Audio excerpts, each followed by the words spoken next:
बारिश में चटपटे मैगी वाली। गरीब माधवी फैक्ट्री की बाकी महिलाओं के साथ मैगी की पैकेट की पैकिंग कर रही होती है। तभी सुनीता, अरे वाह माधवी, इन 2 महीने में ही तुम्हारा हाथ पैकिंग करने में कितना अच्छा खासा बैठ गया है। अब तो तुम वाली पुरानी महिलाओं जितना मैगी के पैकेट बनाती हो। सेठ से पैसे बढ़ाने के लिए बोलना। सुनीता की बात को सुनकर माधवी थोड़ा निराश हो जाती है, क्योंकि सेठ मोटा राम उसको मैगी पैकिंग करने के 4,000 रुपए ही दे रहा था। थोड़े पैसे में भी माधवी पूरी मेहनत से काम कर रही थी, क्योंकि कहीं न कहीं उसके मन में उम्मीद लगी थी कि सेठ उसका काम देखकर पगार बढ़ा देगा। 8 बज गए हैं। पैकिंग करते करते टाइम का पता ही नहीं चलता कि जब 8-9 घंटे गुजर जाते हैं। अभी तो घर जाकर खाना पीना भी बनाना पड़ेगा। इतने में मोटा राम आकर के माधवी को पूछता है, माधवी, तूने गिनकर मैगी के 1000 पैकेट की पैकिंग पूरी तो कर ली है ना? जी सेठ जी, मैंने 1000 से ऊपर मैगी के पैकेट बनाए। ये आप गिनती करके देख लीजिए। मोटा राम जी, माधवी ने 1000 नहीं बल्कि आज 2000 पैकेट पूरा किया है। अब ये हम पुरानी लेडीज के बराबर में काम करती है, इसको भी पर पीस पैकेट के हिसाब से पैसे देने चाहिए तुमको। अरे बढ़ा दूंगा पैसे, मैंने कौन सा मना किया है। दिवाली आने वाली है तब बढ़ा दूंगा। वैसे भी इसे लगे अभी 1-2 महीने ही हुआ है। माधवी सभी औरतों के साथ फैक्ट्री से घर जाने के लिए बाहर निकलती है, जहां बरसात का तूफानी मौसम हो रखा था। आसमान में छाई घटाएं तेज तेज से गरज रही थी। कितना भयंकर बारिश का मौसम बन रखा है माधवी, तुम कैसे घर जाओगी? तुम्हारे पास तो छाता भी नहीं है और तुम्हारा घर फैक्ट्री से सबसे दूर है। अभी तो बारिश शुरू नहीं हुई है, मैं चली जाऊंगी। माधवी जल्दी जल्दी चलते हुए घर की तरफ बढ़ने लगती है। तभी तगड़ा आंधी तूफान उठने के साथ बड़ी जोरों की बरसात होने लगती है, जिससे शोभा को चिंता सताने लगती है। हे भगवान, कितनी तेज तेज की घटाएं चमक रही हैं। बेचारी माधवी बहू बारिश में भीग गई होगी। कितनी बर्फ जैसी बारिश हो रही है, ठंड सी लग रही है। थरथराते हुए थोड़ी देर में माधवी घर पहुंचती है, जहां शोभा अभी तक चौखट ओट पर खड़ी होकर रास्ता देख रही थी। भगवान का लाख लाख शुक्र है बहू तू आ गई। एक तो इतना खराब बारिश का मौसम है, मुझे तेरी बड़ी चिंता लग रही थी। माँ जी मैं ठीक हूँ, बारिश तेज थी ही थोड़ा सा भीग गई हूँ। बहू तू एकदम तर गीली हो रखी है। 2 महीने की तनख्वाह उठाकर घर में खर्च कर दिया, पर अपने लिए एक छाता नहीं खरीदा। तूने बरसात का मौसम है, तुझको रोज बाहर काम पर आना जाना करना है। माँ जी आपको तो पता है पिछले महीने ये काम पर बड़ी मुश्किल से 10-15 दिन ही गए थे। सेठ ने उनकी 15 दिन की पगार काट ली थी, उनके पैसे से कमरे का किराया दे दिया और मुझको जो फैक्ट्री से 4000 रुपए मिले थे उसका राशन पानी डलवा दिया। सबका पेट भरवाना छाता खरीदने से ज्यादा जरूरी था, और वैसे भी अब तो थोड़ी दिन की बरसात रह गई है। बाहू अभी अभी तो बरसातें लगी हैं, अभी तो पूरे 2 महीना बारिश रहेगी। तू सबके बारे में सोचती है, सबकी छोटी छोटी जरूरत को पूरा करती है, लेकिन अपने ऊपर 1 रुपए भी खर्च नहीं करती है। इस घर की बहू होकर तू मनोहर के बराबर इस घर को चला रही है। तभी मनोहर भी बारिश में गीला होकर घर चला आता है। उसके हाथों में थैली होती है जिसके अंदर चाउमीन बंधी होती है। माँ माधवी, आप दोनों बाहर क्या कर रही हो? चलो अंदर। हाँ, आज सेठ ने लास्ट में बची थोड़ी चाउमीन पैक करके दे दी तो घर ले आया। तीनों मकान के अंदर आते हैं। कुछ देर में माधवी प्लेट में चाउमीन डालकर लेकर आती है। तभी चिंटू जीभ चटपटाते हुए, हा मम्मी, ये चाउमीन देखने में कितनी चटपटी सी लग रही है और कितनी मस्त वाली खुशबू आ रही है। मैं तो पेट भर कर खाऊंगा। इतना कहते हुए चिंटू कांटे वाले चम्मच से ढेर सारी चाउमीन लपेट कर खाने लगता है, जिसे देखकर मनीषा पूजा मुंह बनाकर, ओए बुक्का लालची कहीं का सारा चाउमीन तो अकेले मत खा जाना, हम दोनों के खाने के लिए भी छोड़ दे। पापा हमारे लिए ही लेकर आए हैं। मम्मी पापा देखो, ये पूजा दीदी फिर से मुझको बुक्कर बोल रही है। क्योंकि तो है बुक्कर, जब भी मम्मी मैगी बनाती है तो ज्यादा तू ही अकेले हड़प जाता है और हम दोनों को थोड़ा मिलता है, हप्सी कहीं का। चाउमीन खाने को लेकर तीनों भाई बहन चीना झपटी करने लगते हैं। मनीषा पूजा जल्दी जल्दी सारा चाउमीन खा जाती हैं, जिसके चलते चिंटू को चाउमीन नहीं मिलता तो रोने लगता है। मम्मी पूजा दीदी मनीषा दीदी सारा चाउमीन खाकर खत्म कर दिया। मैंने खाली 1 ही चम्मच खाया था, मुझको और खाना है। चिंटू की चाउमीन खाने की जिद पकड़े देख शोभा हरिराम उसे पुल्हाने लगते हैं। चिंटू बेटा, ये चाउमीन मैगी बच्चों को ज्यादा नहीं खानी चाहिए, इससे पेट में दर्द होता है।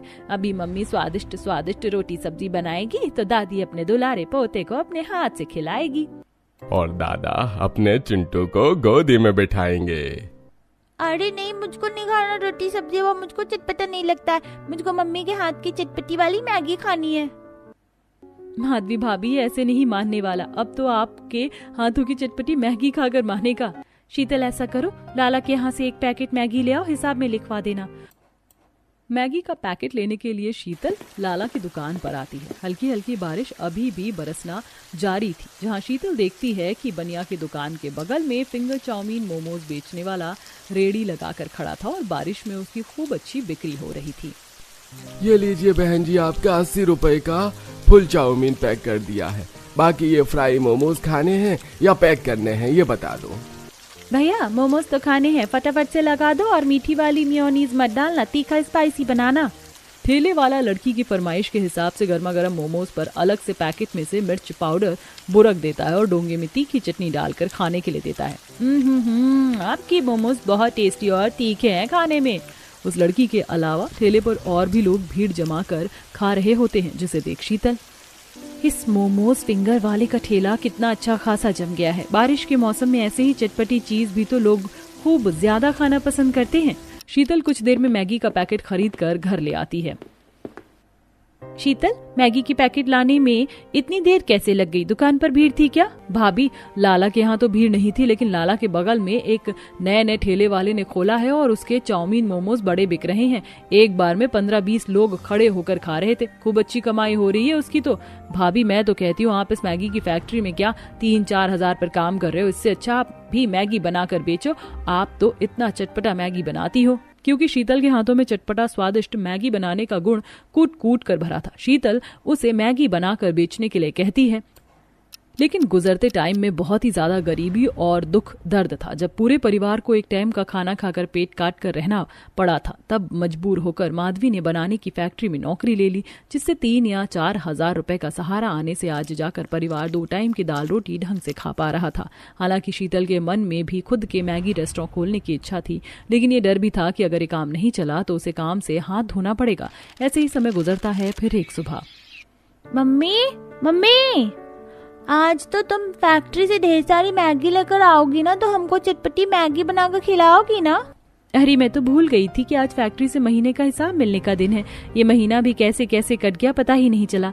अच्छा मैं चलती हूँ, शाम को आकर बढ़िया चटपटी मैगी बनाकर खिलाऊंगी। इतना कहकर गरीब बहू घर से निकल जाती है। पूरा आसमान काले मटमैले बादलों से भरा हुआ था। भयंकर बरसात का मौसम बना हुआ था, तभी बिजली कड़कती है। हे भगवान, कितने जोर से बादल कड़क रहे हैं, जैसे रोड पर गिर जाएगी अभी।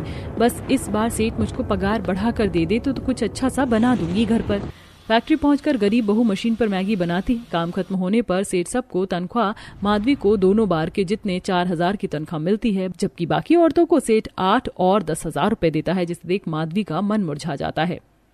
सेठ जी, मुझे ये काम करते 2 महीने से ज्यादा हो गए हैं। आपने कहा था कि जब मैं बाकी सबके बराबर जितना काम देने लग जाऊंगी तो आप मेरी पगार बढ़ा देंगे, लेकिन ये 4 हजार रुपए इतने थोड़े में आज के टाइम में गुजारा नहीं चलता। आप कम से कम मेरी तनख्वाह 7-8 हजार तो दीजिए। ये सुनते ही कंजूस मखीचूस मोटा राम भड़क जाता है। अरे तू तो तनख्वाह बढ़ाने के लिए नहा धोकर पीछे पड़ गई है। अरे 4 हजार काफी है, मैगी ही तो बनाना है, कोई अनाज की बोरी वोरी थोड़े ना उतरवाना है। इतने में जचता है तो कर, वरना छोड़ दे। मोटाराम सेठ माधवी के घर परिवार के खराब हालत के बारे में जानता था, इसलिए उसकी मजबूरी का फायदा उठाते हुए काम छोड़ने की धमकी देता है, क्योंकि वो जानता था कि किसी भी हाल में माधवी काम नहीं छोड़ेगी। चल ये ले तेरे इस महीने की पूरी दिहाड़ी और मैगी के पैकेट मिलेंगे। पूरे महीने कमर तोड़ मेहनत के बावजूद भी मोटाराम 4 हजार रुपए तनख्वाह थमाकर माधवी से पल्ला झाड़ लेता है, लेकिन अपनी थोड़ी पगार में भी बेचारी गरीब बहू सब्र कर जाती है। आज घर जाकर सबके लिए चटपटी सी मैगी बना दूंगी। रोज रोज सादा रोटी सब्जी खाकर माँ जी बाबूजी का भी मन भर गया है। माधवी सब्जी मंडी पहुंचती है, तभी खूब जोर से मूसलाधार बारिश होने लगती है। बाजार में एक साइड सब्जी और दूसरी तरफ खाने पीने वाले ठेले लगाकर खड़े थे, जिनकी बारिश में खूब अच्छी बिक्री हो रही थी। सब्जी लो, ताजी हरी सब्जी ले लो। सब्जी वाले की रेडी पर बंद गोभी मटर बिकते देखकर माधवी ठेले पर आती है और एक फूल गोभी हाथों में उठाकर, भैया कैसे दिए बंद गोभी और ये मटर, क्या भाव लगाया? बंद गोभी 25 रुपए का पाव और मटर 50 रुपए पाव है भाई। सब्जी का महंगा रेट सुनकर गरीब माधवी के होश उड़ जाते हैं। भैया जी, आप तो बड़ी महंगी सब्जी लगा रहे हो, थोड़ा ठीक ठाक रेट लगा लो। अरे बहन जी, मैं तो बाकियों से सस्ते में ही सब्जी बेच रहा हूँ। बाकी रेडी वालों के पास जाकर एक बार रेट पता कर लो, सोने के भाव बेच रहे हैं सब्जियाँ। बारिश के चलते सभी सब्जियाँ महंगी हो गई हैं। भैया देख लो, थोड़ा सस्ता लग जाए तो। फूल गोभी और थोड़ी सी मटर चाहिए थी। बहन जी रेट तो कम नहीं होगा, वरना मुझे घंटा खाना पड़ेगा। मुझको भी अपना बाल परिवार का पेट पालना है। 2 पैसे कमाऊंगा नहीं तो कैसे उन लोगों को खिलाऊंगा। निराश होकर बहू बाजार में थोड़ा आगे बढ़ जाती है, जहाँ एक बुजुर्ग औरत जमीन पर बोरी पर बैठी सर पर पन्नी लगाकर सब्जी बेच रही थी। उसकी सब्जियां थोड़ी मुरझाई हुई थी। ले लो बेटी, बंद गोभी, मटर, आलू, प्याज, एकदम पत्तेदार बंद गोभी है। बरसात का पानी लग गया है तो थोड़ा सा ऊपर ऊपर का पत्ता पीला पड़ गया है। माधवी मैगी में डालने के लिए एक बंद गोभी चुनकर तराजू में चढ़ाती है। अम्मा, ये एक छोटी फूल गोभी और आधी किलो मटर कर दो। 2-4 हरी मिर्च भी डाल देना। मैगी में डालने के लिए बंद गोभी, मटर, मिर्च खरीद कर माधवी घर आ जाती है, जहां बरसात से मकान की छत जगह जगह से चू रही थी और जगह जगह जमीन पर बाल्टी भगोने रखे हुए थे। फिर से छत टपकने लगी। माँ जी, बहू छत तो चुएगी, इतनी तगड़ी तूफानी बारिश हुई थी, एकदम पतली चादर हो गई है छत। इसे पक्की करवाना बहुत जरूरी है। इसकी खराब हालत देखकर नहीं लग रहा कि और ज्यादा बारिश झेल पाएगी। माँ जी चिंता मत कीजिए, इस महीने की तनख्वाह मिलेगी तो छत का काम लगा दूंगी। बहू के हाथों में मैगी का सामान देखकर तीनों बच्चे खुश हो जाते हैं। अरे वाह मम्मी, तुम इतनी सारी मैगी की पैकेट लेकर आई हो, मटर गोभी भी। क्या आज तुम्हारे हाथों की चटपटी मैगी खाने को मिलेगी? हाँ, आज मैं सबके लिए चटपटी सी गर्मा गर्म मैगी बनाऊंगी और सब साथ मिलकर खाएंगे। ठीक है मम्मी, तब तक हम बुआ के साथ मिलकर घर से सारा पानी निकाल देंगे, फिर हम सब मजे से बैठकर मैगी खाएंगे। माधवी 2-4 पैकेट मैगी उबालने के लिए चढ़ाकर बारीक बारीक सब्जियां काटने लगती है और पतला पतला प्याज काटकर चूल्हे पर कढ़ाई गर्म करने को चढ़ाती है और तेल गर्म होने के लिए डालती है। इसके बाद कटी हुई हरी मिर्च, प्याज डालकर उसे खूब अच्छे से धीमी आंच पर भूनती है और तीनों बच्चे मैगी खाने के लिए बेकरार बेसब्र हुए जा रहे थे। मम्मी मैगी बन गई क्या? जल्दी जल्दी से बना दो। बिटिया, ज्यादा तेज आंच पर मैगी बनाऊंगी तो मैगी जल जाएगी और स्वाद खराब हो जाएगा। ठीक है मम्मी, आराम से बना लो, लेकिन चटपटी और तीखी तीखी मैगी बनाना बिल्कुल।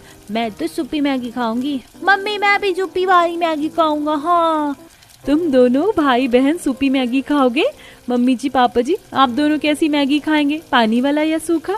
तभी ससुर जीभ चटपटाते हुए, बहू मुझको तो सूखी मैगी निकाल कर दे देना, मुझको तो वही पसंद है। बहू सबकी फरमाइश का अलग अलग चटपटा मैगी बनाकर गर्मा गर्म खाने को परोसती है। मैगी में से बहुत ही दमदार चटपटी खुशबू सबकी नाक में पड़ती है। ओ बेटे, मौज को कितनी यम्मी टेस्टी टेस्टी मस्त वाली खुशबू आ रही है मैगी में से। आज तो मैं जमकर चटपटी मैगी खाऊंगा। चिंटू चल, तीनों रेस लगाकर अपनी अपनी मैगी खाते हैं। जो जितनी मैगी जल्दी खत्म करेगा दूसरा अपने मैगी में से उसको खिलाएगा। चलो खाते हैं। तीनों बच्चे सुड़ करके मैगी अपनी अपनी मैगी में से खाने लगते हैं। वहीं सास ससुर भी बहू के हाथों की चटपटी मैगी चख कर भर भर के तारीफ करते हैं।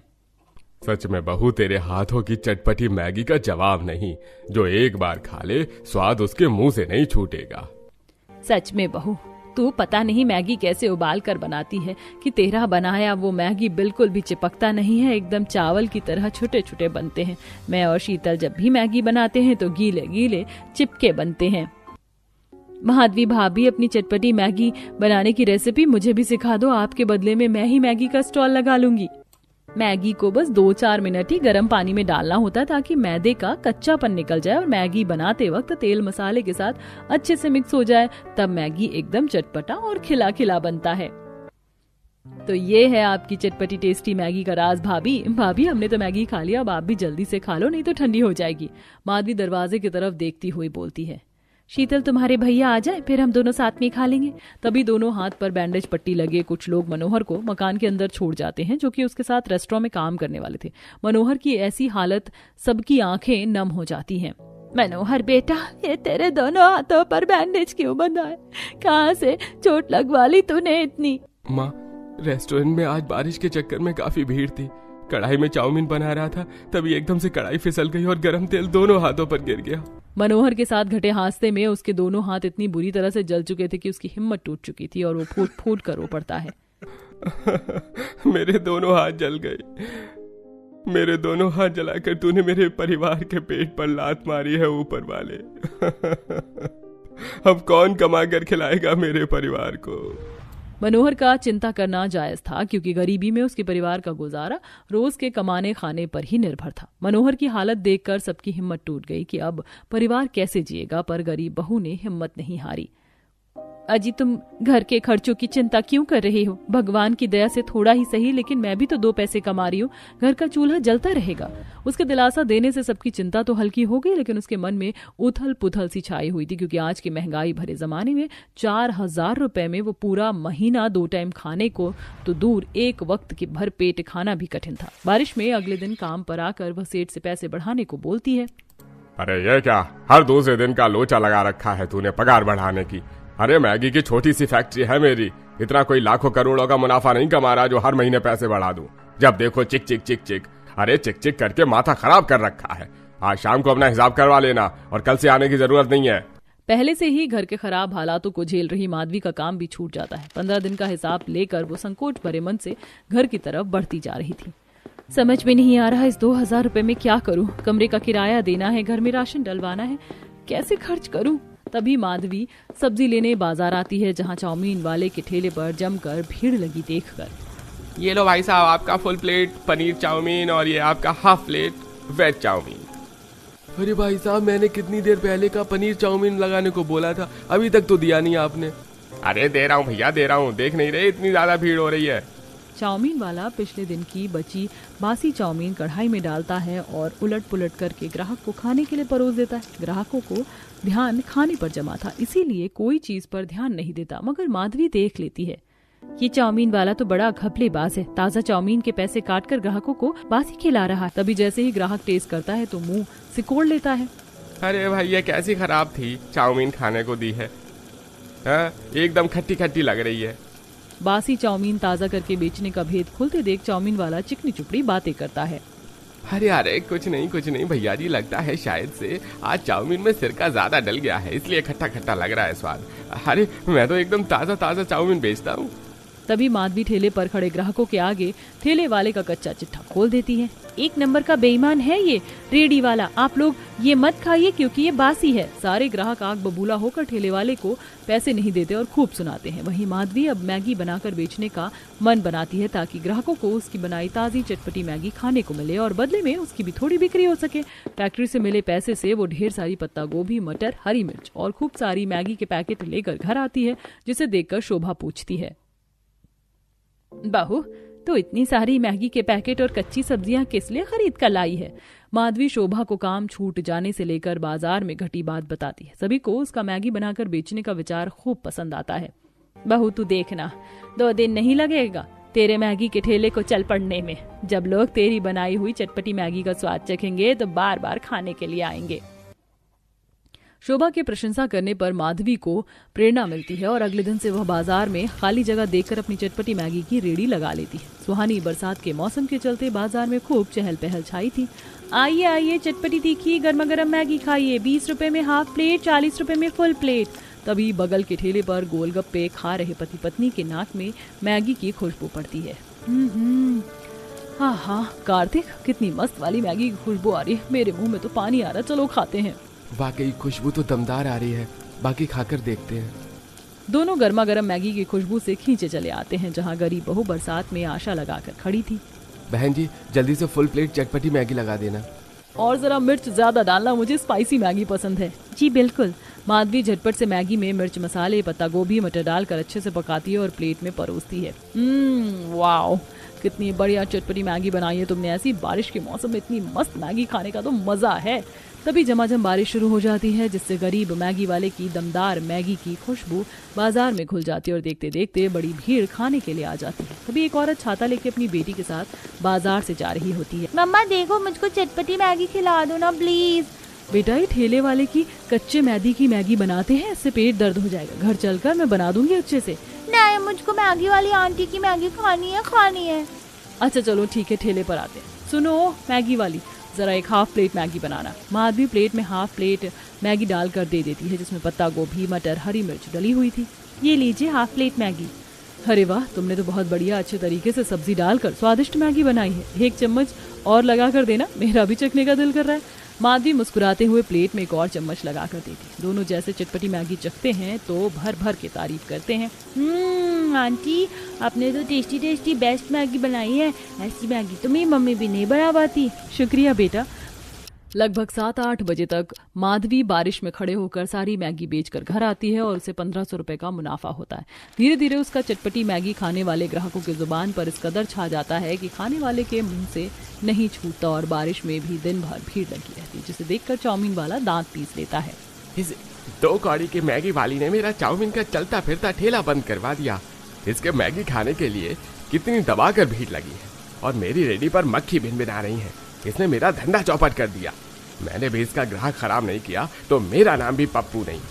जलन में आकर चाउमीन वाला माधवी के यहाँ लगे मैगी खाने वाले ग्राहकों को भड़काना चालू कर देता है। अरे ओ भैया जी, क्या उस मैगी वाली की मैगी खाने जा रहे हो? एक बार मेरी चटपटी अंडा चाउमीन खाकर देखो, 20 रुपए प्लेट में खिला रहा हूँ। तभी ग्राहक उसे गुस्से में घूरते हुए बोला, अरे भैया, अगर तुम्हारी ठेले की चाउमीन इतनी ही टेस्टी चटपटी होती तो तुम्हारे ठेले पर लोगों के खाने वालों की भीड़ लगी होती, मक्खी नहीं भिनभिना रही होती। ग्राहक चाउमीन वाले को ऐसा बोलकर छाता लेकर मैगी खाने के लिए माधवी के यहाँ आकर खड़ा हो जाता है, जहाँ बारिश में लोग चटकारे लेकर मैगी खा रहे थे। चाउमीन वाला हाथ मलते रह जाता है। पता नहीं ये मैगी वाली ऐसी भी कौन सा मसाला लगाकर मैगी बनाती है जो लोग इसके मैगी खाने के चटोरी बने पड़े। चाउमीन वाला आए दिन गरीब बहू के यहाँ से खाने वाले ग्राहकों को अड़काने में भीड़ रहता, पर असफल रहता, क्योंकि माधवी के मैगी के स्वाद का दम ही था जिसने ग्राहकों को जोड़ रखा था। धीरे धीरे मैगी की खपत बढ़ने लगी और काम भी बढ़ने लगा, जिसके चलते अब उसकी सास भी हाथ बटाने के लिए आया करती। दोनों सास बहू बारिश में पन्नी लगाकर मैगी बेचती। उनकी बिक्री भी खूब अच्छी चलती। बहू, आज तो मैगी खाने के लिए बड़े कम ग्राहक आए हैं, एक कढ़ाई की मैगी भी नहीं निकली सुबह से। माँ जी, आज बारिश के चलते दुकानदारी काफी कम निकली है। कभी बरसात में एक पुलिस वाला आकर दोनों को ठेला हटाने के लिए बोलता है। चलो फटाफट से अपना ठेला यहाँ पर से हटाओ, बहुत बेच ली मैगी, हटो। दोनों सास बहू के चेहरे पर चिंता छा जाती है। पर साहब, मैं तो पिछले 2-3 हफ्ते से यहाँ पर मैगी बेच रही हूँ और इस जगह ठेला लगाने के पैसे भी देती हूँ, फिर क्यों हटवा रहे हैं आप मेरी रेडी? हाँ साहब, हम गरीब को भी जीने खाने दीजिए। अरे तुम दोनों सास बहू को समझ नहीं आ रहा, हटाओ ठेला यहाँ से। दोनों सास बहू बारिश में भीगते हुए उस जगह से रेडी हटाकर दूसरी जगह पर जाकर लगा लेती। चाउमीन वाला बड़ा खुश था। बड़े नोट छाप रही थी ना मैगी बेचकर। चाउमीन वाले को खुश होते देखकर माधवी को समझते देर नहीं लगती कि उसका ठेला हटवाने के पीछे उसका हाथ है। इन पुलिस वालों को भी ना हम गरीब लोगों से ही खुड़क रहती है, कमाने खाने नहीं देते। क्या मिल गया हमारा ठेला हटवा कर इस निगोड़े दरोगा को? बाजी, इस चाउमीन वाले ने उस पुलिस वाले को पैसे खिलाकर मेरी रेडी हटवाई है, क्योंकि इसके आगे मेरी मैगी खाने वाले ग्राहक काफी ज्यादा जुड़ गए थे। अब तो हमारी जगह से ठेला कितना दूर हो गया है। ऐसे तो धीरे धीरे मेरे बंधे हुए ग्राहक टूट जाएंगे। तभी शोभा बाजार में एक सब्जी की दुकान देखती है। माधवी बहू, जरूरी थोड़ी है कि ठेले पर ही अपनी मैगी बेचें। माँ जी, अगर मैं मैगी की रेडी लगाना छोड़ दूंगी तो घर की रोजी रोटी कैसे चलेगी? अभी वो भी काम नहीं कर सकते। बहू, मैं तुझे मैगी बेचने के लिए मना नहीं कर रही। रेडी पर मैगी बेचने से अच्छा किराए पर एक दुकान ले लेते हैं। वैसे भी तेरे ग्राहक ज्यादा लगे हैं, इस बरसात में बिक्री भी खराब नहीं होगी और मैगी के साथ हम चाय भी रखेंगे और मैगी बेचकर रोज का जितना जितना मुनाफा होगा हम साथ के साथ हर रोज दुकान का किराया निकाल देंगे। अपनी सास शोभा की सलाह माधवी को भी ठीक लगती है, जिससे दोनों उस दिन मैगी बेचने के बाद बाजार में खाली दुकान देखकर बात करने लग जाती हैं और थोड़े पैसे एडवांस देकर दुकान ले लेती हैं। अगले 2 दिन के बाद ही माधवी वो कुछ कुर्सी टेबल वगैरह लगाकर साफ सफाई करके चटपटी मैगी का रेस्टोरेंट चालू करती है, जिससे अब बारिश में उसकी चटपटी मैगी खाने वालों की उमड़ कर भीड़ जमी रहती है और अब वो मैगी खाने के लिए 2 कारीगर भी रख लेती है।